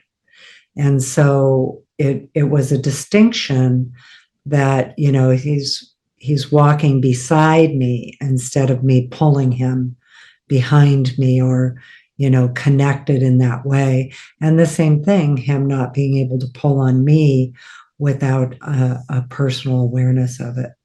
So it's the techniques that Robyn was talking about that I work with Reiki is different than that technique that I received. And I like the way Reiki does that work. I like the way the energy of it, it's like in my perception of it, rather than cutting the cords, it kind of dissolves them. They're healed. They're carried into the light where they can be healed too. And so I like the way that the technique and the energy does the work. But as far as that goes, there are many modalities that do this kind of work with different techniques. And so, you know, just discovering that for you and how that works for you. Also, the other thing that can happen is that you know, Reiki can do that work whether you know about it or not as the practitioner. Like it's part of how it reads the person and what needs to happen for the person. So it can also do it. And then also, you know, you as the practitioner may be aware and specifically intend or invite Reiki to do that work with a technique. Yeah. Hold on. I just wanted a few things in the chat. Somebody said, makes me think about cutting a cord with a friend, but, you know, not meaning cutting out the friendship. These are these things, this is that cord healing that can be super helpful. And actually part of when this was coming in was, when we were doing a bit of a cord healing for Colleen with a friend. And again, it's gentler than this cord cutting, because it's a friend that, you know, I don't want to lose the friendship. Just again, like she was just talking about, it's that pulling. Just corded. It corded, and it's helpful to have it. That empathy gets in the mix. Yeah, exactly. And I may cord to them, not just them cording to me, you know. Oh, sorry, Robyn, I didn't mean to interrupt you. No, that's okay. Yeah, no, I was just looking at comments. And then do you specifically ask for a cord or contract or connectors? Yeah, you can either ask for it. The client might have an indication that there's a cord, or something in the interview indicates that there's a cord that needs to be healed. So there's that, or it can be an impression as you are, you know, in the actual session, some sort of impression that there's a cord that needs to be released. So it can kind of come through in all different ways. And also, I want to say that there's a little bit of a correction. So the current Holy Fire manual does not have a specific cord cutting technique. It's the older ones. Isn't that what we found, Kaz? You're the one that looked it up for us, right, Colleen? Yeah, I'm pretty sure it's the older ones.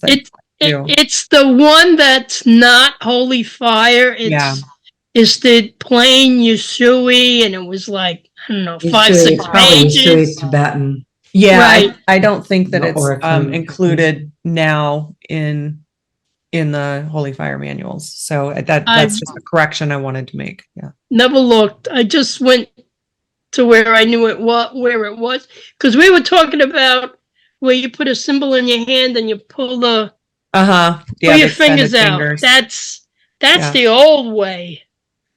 Yeah. Yeah, that's the old way.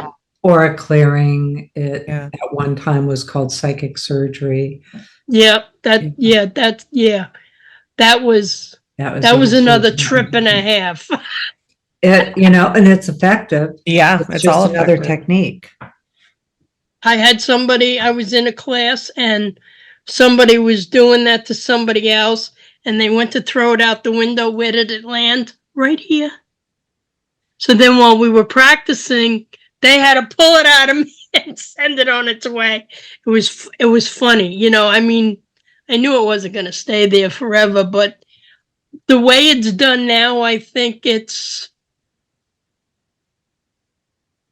more, the practitioner doesn't have to do very much at all. You know, it's just like we're all been studying now. Let Reiki do it. Just put it out there and Reiki does it and takes care of it. I think it's a much better way, actually, because of my experience.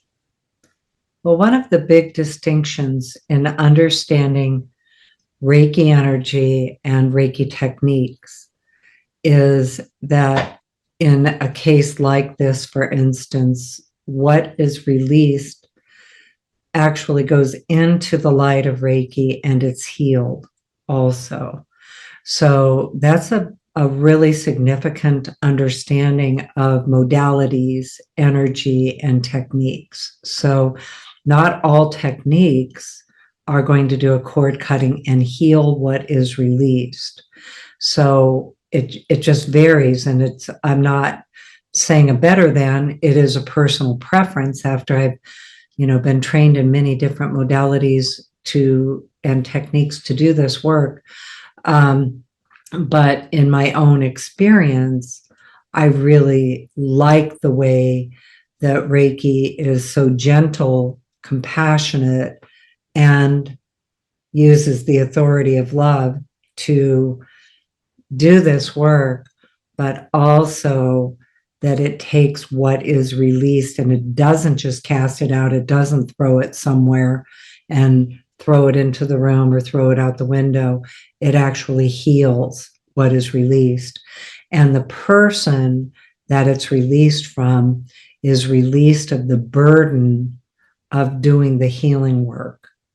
So that's another big piece, because it's often something that, again, going back to what we can feel like is our responsibility to fix, we can have injuries that happen to us, maybe even by us, that we really just need that relief of the healing to happen, the burden released. But when we let go of it, we know that it's actually going to be healed. So it's not just cast out. It's not left to float around for somebody else to walk into. The energy of Reiki is conscious, and it actually will heal what we let go of. And we don't have to do it as the practitioner or as the person doing the releasing. The Reiki energy takes care of it. And there's an authority in it. The authority comes to the power of love, that each of us has the divine right to be sovereign in our own body and to be whole. And that things do not get to attach to us or corded to us that have power over us. And so that's a pretty big understanding to have about how the energy actually does the work. And you, as the practitioner, do not have to have a complete understanding of it all to know that that's how it's doing what it does. And Reiki energy knows how to do what it does. Again, it's conscious and intelligent, and the authority for the energy actually comes to that divine right for each person to be in their wholeness and to be sovereign and autonomous in their own body through their own right, and that these things don't have the right to have power over them. So I guess I did have stuff to add. Okay, so we have one more question, and then Meg, you will get to you. You've been so patient, but let me get to this question real quick. I boxed up a prosthetic for a donation today, and the person stepped forward. How do I keep transitioned beings from stepping forward? I have a number of beings stepping forward, and it's a wee bit overwhelming. My thought, and Colleen, you probably have a perspective, is clear it, is clear the prosthetic, and maybe even cord healing, allowing that, release of that cord, because it's it's a part of their body, right? It was a part of their body for however long. It might have been a long, long time. And so clearing it, imbuing it with Reiki, and also if there's any cord healing that needs to take place, this would be a good place to potentially do that as well. We have an article, I'll get the link for it in a minute, about imbuing objects, but that also includes a clearing process. The power symbol is a really good symbol to use for clearing and imbuing. If you do any other sort of clearing that you might do, such as any smoke clearing or anything like that, that could help, like sage or Palo Santo or cedar, or any smoke clearing might be helpful. Also, if you need to do that at a distance, send back or send forward, you could do that as well. So that would be my thought around it, is that it needs to be cleared and it needs to be let go of and get ready for its new home and what a difference it might make for somebody else. And go into that part of it as well, of the charging with Reiki energy. Again, the distance symbol. I'm sorry, the power symbol. Although the distance symbol was like, that's why I was having a hard time remembering the power symbol, because the distance symbol is like distance symbol. So that might be a good one too, to add in there. And then Colleen just posted the article, Imbue Your Sacred Objects with Reiki. The link to it, if you're listening later, it's on our website under resource library, and then under articles, it's in there. You can find it, and it's called Imbue Your Sacred Objects with Reiki. So I'm just screen sharing it. I know those of you listening can't see the screen share, but the way this is titled is about imbuing your sacred objects with Reiki, but it actually has the 5 steps in it to also clear an item. And then, the imbuing with Reiki actually changes the nature of the energy. And I've talked about using these 5 steps. So, for instance, when my mother passed away and I inherited her jewelry, I cleared that jewelry and re-imbued it with Reiki for me to wear. So, for instance, her wedding ring, she had quite a different marriage than I have. And so putting that on, and you can do it for a length of time. For me, I spent some time in the memory in those 5 steps, and anyone can do them. So, you don't have to be experienced with it, but, you can do it for a long time, or you can do it quickly too. It doesn't, and you can do multiple things at once.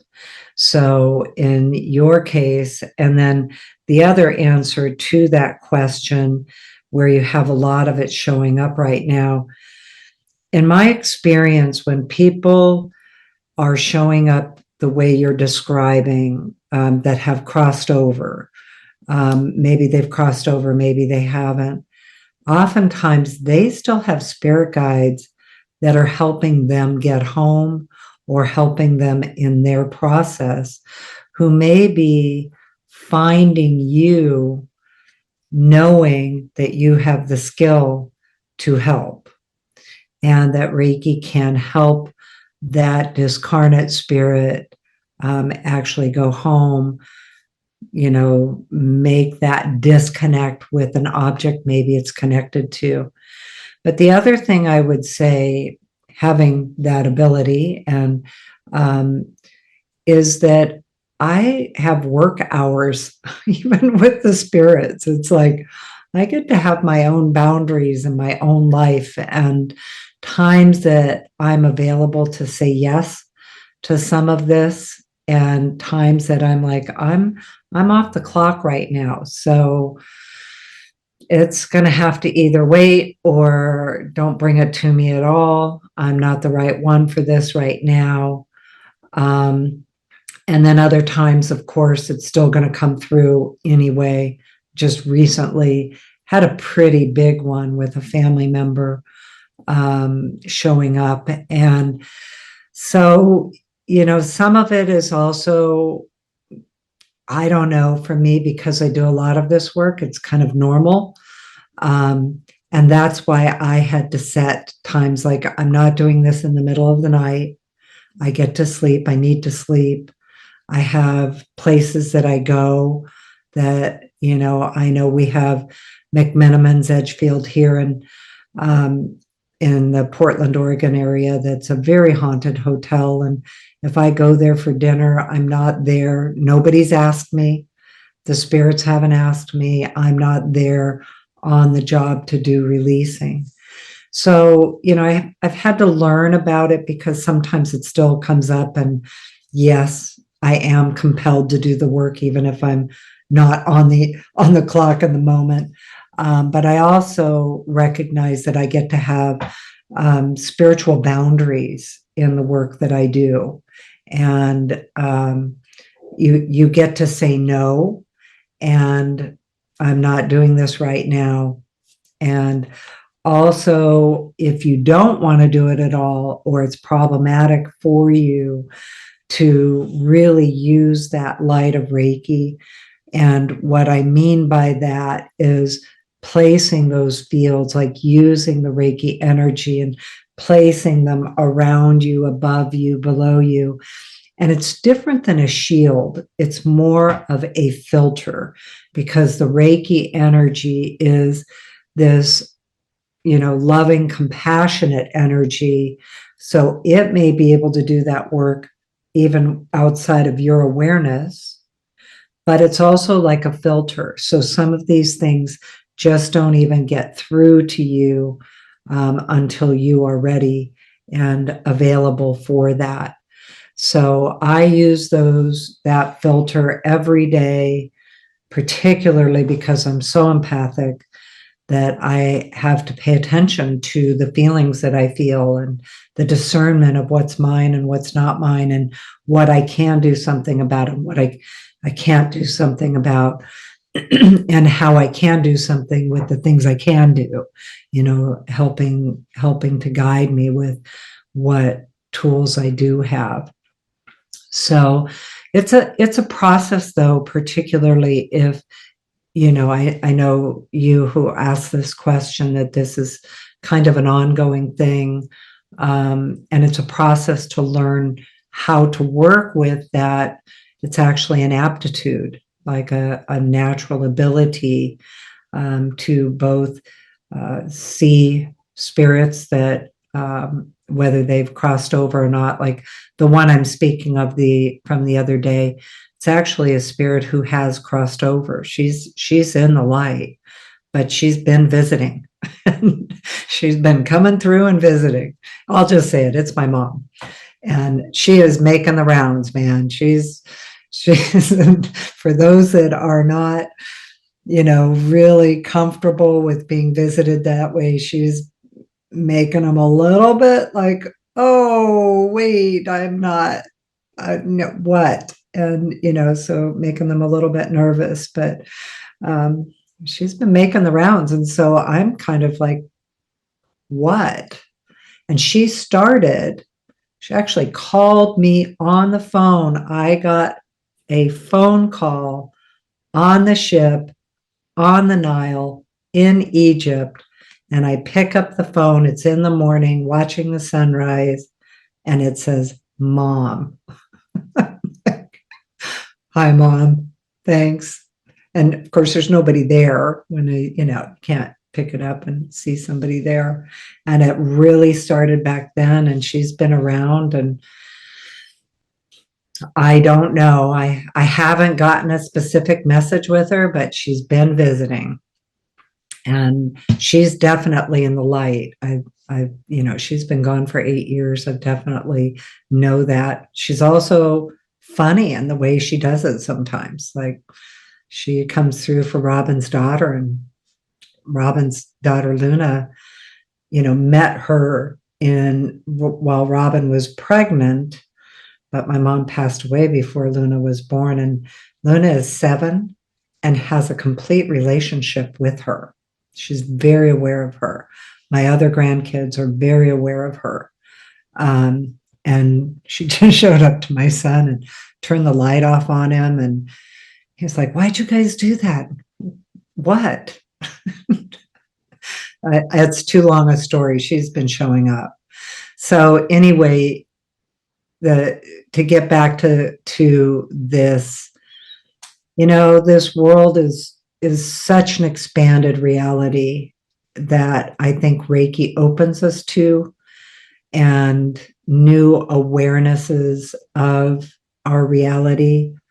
And then we also get to choose. We get to pick if something is beyond what you want to see or do, or the work you want to do. You have full sovereignty and self-determination about your practice, how you practice Reiki, what parts of Reiki you are interested in knowing more about. And that sovereignty is such a part of Reiki energy that it's teaching us how to get to our inner truth. It's teaching us how to be our own inner authority and to expand our reality to what we want. Like, I love knowing I get to talk to trees. I love knowing that I can connect with my mother and recognize that she's still here and available. And I have other people that have passed that have moved on beyond me making a direct communication or connection with them. I can feel them out in the infinite realms, in the soul realms, but they're not really coming back and forth to the earth in that way. So not all spirits that we see or experience are like ghosts or haven't crossed over. Sometimes they are ones who do come back and forth. And when my dad first passed and he started coming back and forth, and I was pretty new in all of this, and what he told me was he was actually assigned an angel that would help him come in and be able to be present at different times. And then I've met other ones and had people ask me, like, why we made an agreement that when they passed over, they would show me a sign this way.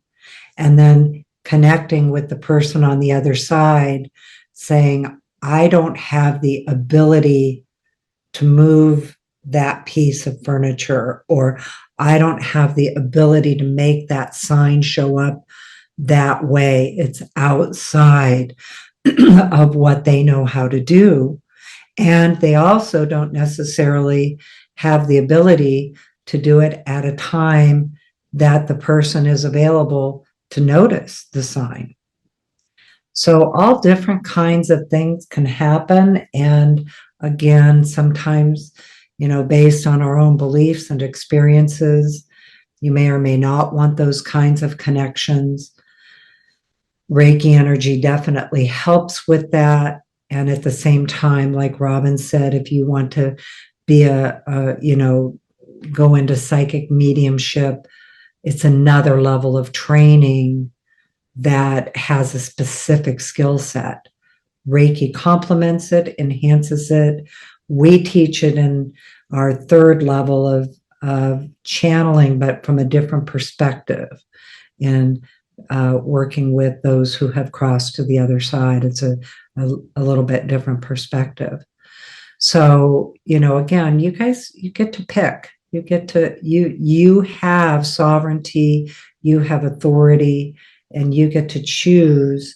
And then if you want to go into a particular specialty, then, we just recommend that you get training for it and find people and teachers. That's the really great thing with 2023 is we are now back at the place, almost 2024, we are now back at the place where there really is a lot of resource out there. There are resources for training, for teaching in some of these specialties that you find yourself interested in. Yeah. Okay. Meg, you have Oh, Andre has his hand open. Is it? Well, is it related to this topic, or is it because Meg's been very patient? So, or is it a different question? And it might have not been on purpose. Oh, Andre, we're just asking if it's related to this question or a different one. Oh, sorry, I thought you were asking Meg. No, I basically had a comment or like a question. Have you ever thought about writing a book about your experiences with energy and like Reiki and spirits and like all this good stuff? Because like honestly, if at some point you would, I will be the first one to buy it. Thanks, Andre. Well, to be honest, where we have put our attention is in these next step courses and 12 Heavens courses, where this is what we teach. And we are, planning on books and all of that, but that's a whole process. And so our guidance has been from Reiki Energy is to help people learn how to use Reiki to develop these abilities. And that's why, like, next step is 3 one-year classes. And the 12 Heavens is a year long of exploration of them and learning these skills that help you get to these abilities, in how this can work for you. So we have a lot of materials written, and I hear what you're saying. That's why we do the podcast and YouTube and things like that. And we do share a lot of this in our distance Reiki shares too. So thank you, though. I appreciate the honor of you saying that and hear what you're saying. And I guess what we always say is it's on the list. So, but we did prioritize the training about teaching all of you how to develop these abilities, because that is what I find we have been, like when I started with all of this in the 1990s, there wasn't a lot of availability of training of people who were skilled enough to do a good job teaching other people. And, it was far and few between, and it was always in that kind of very weird type of an idea of who's involved and things like that. So now we're so fortunate that there are people teaching these types of abilities. And so that's where we've really focused our attention, is how to teach others, and then also teaching teachers, so more people can access, because these are natural human abilities. This is not, these are skills. These are like, yes, do I have an aptitude? But it wasn't something I had. It's something I've learned through training, skill, and experience.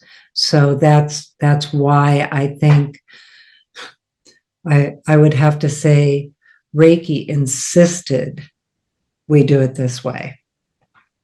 And so I wasn't asking. Oh, sorry. Say that again, Andre? Yeah, I wasn't asking like about book about like techniques.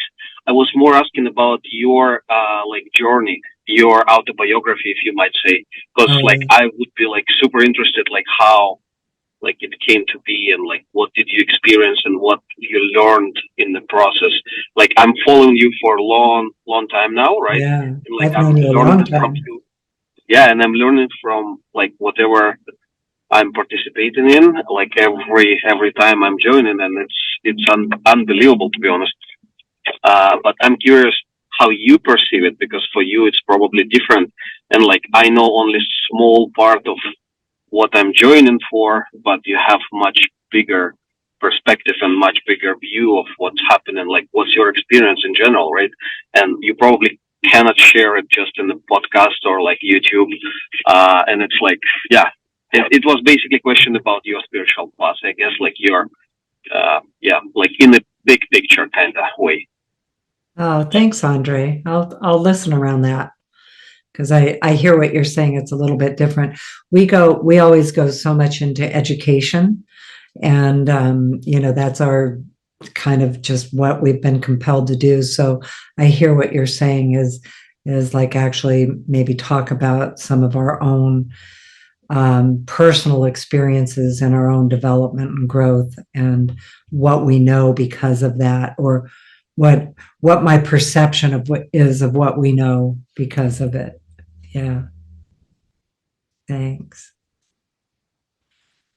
Okay, so let's go to Meg. Sorry, Meg. Oh, that's okay. I've been doing Reiki for 6 years now, and I did it in recovery. I'm in recovery in AA and NA, and I'm realizing that is it possible? Like I feel like I had so many layers to get to myself. I feel like I was a dumping ground when I was a little girl. I was abused and everything. And it's taking so long to get through these layers. Is it possible, A1, that you can be a dumping ground for negative energy, A2, carry layers and other karma, and can Reiki that gets through the layers? I'm finally being able to do the journeys and stuff after 6 years of doing Reiki. So is it possible to be yes, dumping ground? I have definitely worked with people who have experienced what you're talking about, being a dumping ground through their life, physically, emotionally, spiritually, in many ways. And I do, it doesn't always. So I want to be careful to not go into generalizations. But it is often what is underneath addiction. And addiction then, of course, attracts even more of it, that can, contribute to the piling on of it. Again, not always. So I want to clarify that I know I'm speaking in generalizations. And I also experience as a practitioner and in my own life, I certainly wasn't a dumping ground. So I want to clarify that. But in my own life experiences, what I think of and how it works and how I wrap my mind around it all is that all of us are completely whole inside. And we have the right to be sovereign and to experience that wholeness.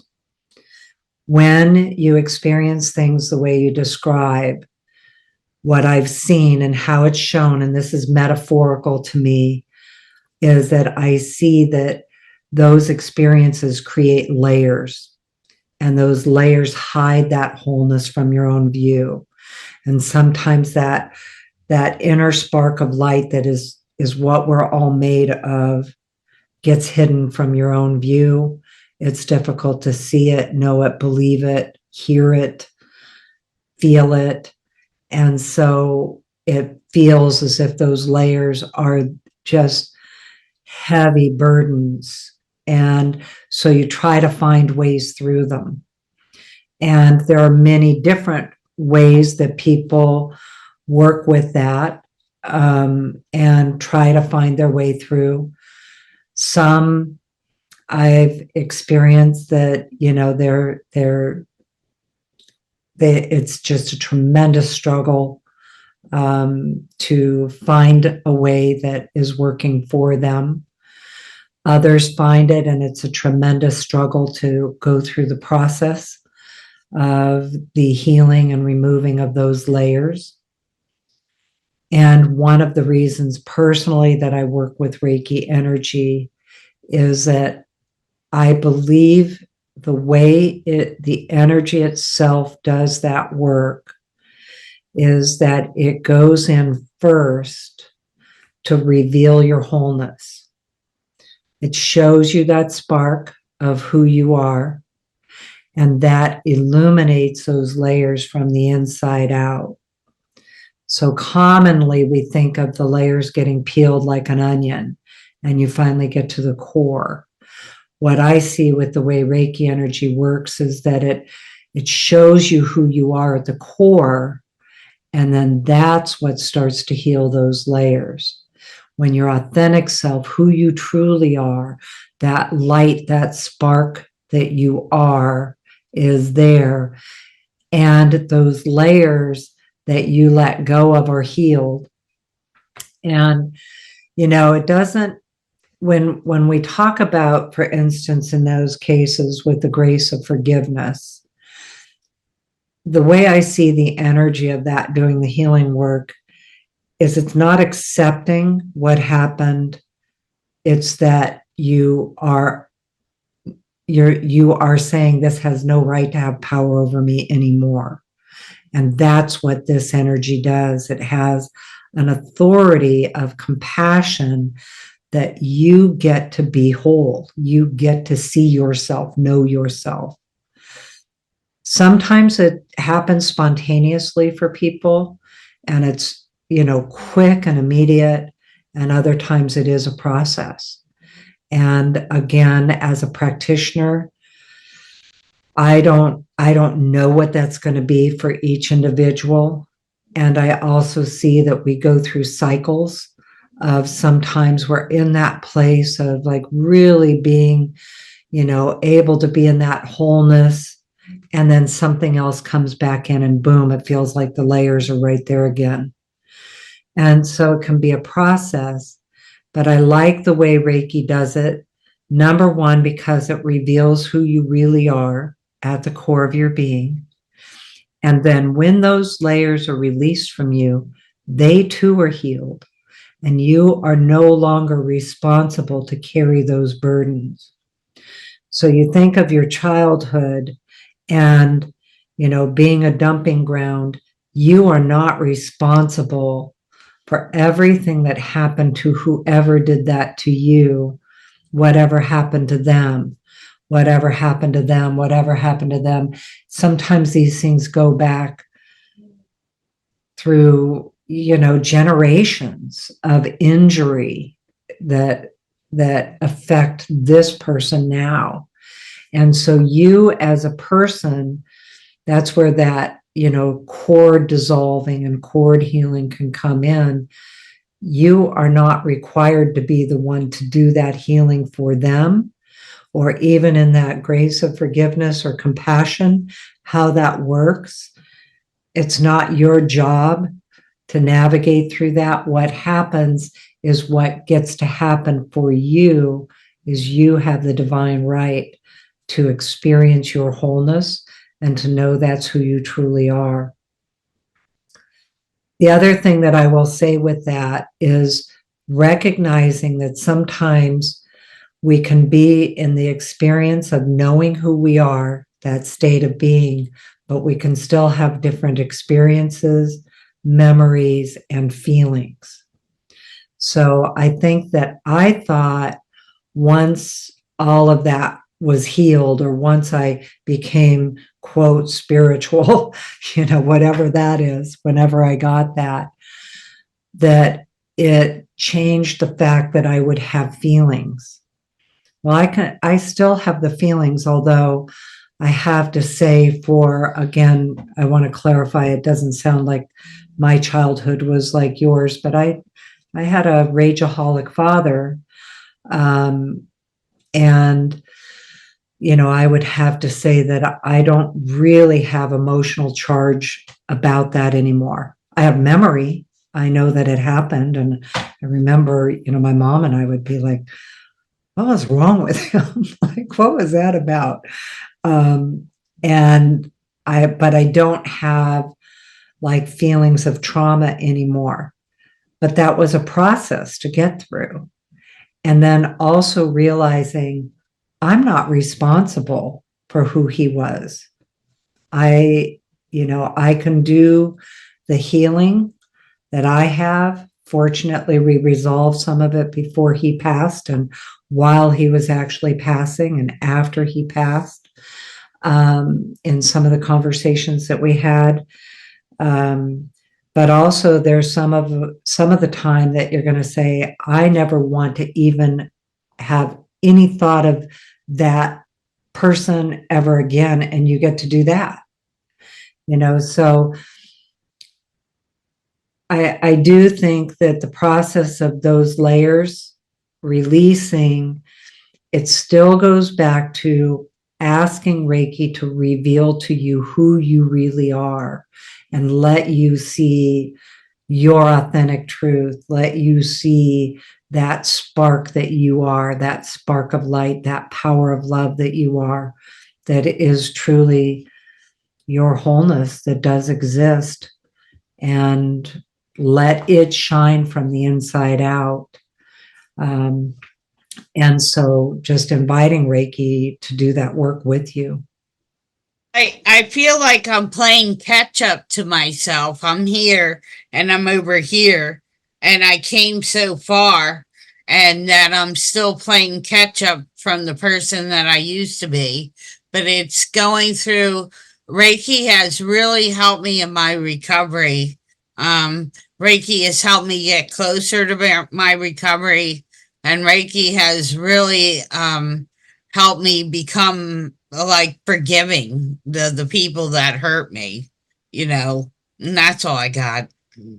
Oh, thank you so much for sharing, Meg, because there are a lot of people listening in those kinds of experiences. And I know sometimes it takes courage to share. And so thank you for sharing. And it is a process, and, one that you can also look at with excitement of self-discovery. Like, ooh, I get to find out who I actually really am. And, I think all of us do that at one level or another, but really getting to find you. And again, the forgiveness really comes from they just don't have the right to have power over you, or the events. Maybe you can even, forgive the person, but the event, again, everybody gets to make their own decision around what that looks like for you.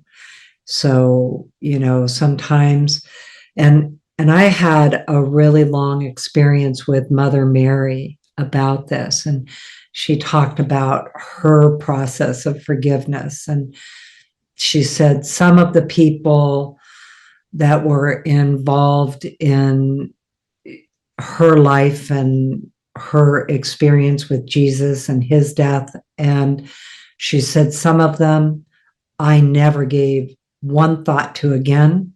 They had no existence for me.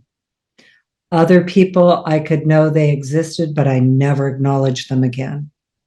Other people I could acknowledge, and that was it. Other people I could actually have conversations with and be a part of. They could be a part of my world again. And then other people I could even be in the experience of love with them again. And so I say that because in that was in a journey that was, over a course of time that she was teaching me about it, and about forgiveness and what that means. And that each of us has to know from within what that means for each of us and how that works. And the main thing that then the energy of forgiveness taught me is that the bottom line is you have the divine right to be sovereign, to see your wholeness, and to be in this amazing place of discovery about who you really are and getting that unification. That's what we talk about with unification consciousness. So I just again, go want ahead. to say I meditate a lot and I pray. And I pray to stay clean in the morning, but I prayed for all the people that did me wrong. And I prayed for years and years and years. And it's finally coming to pass. I was also into self-mutilation, and I haven't done that in a long time. And I believe it's because of Reiki, prayer, and meditation. And that's all I got. Thank you so much, Meg. Thank you for sharing. Yeah, and I'm so glad you're able to be here, part of the community. Thank you. Well, what a great day. Thank you, everyone, for being here. Those who are here live and those who listen later. Our community is such a tremendous support and empowerment for all of us. And so thank you. And thank you for your questions and for participating.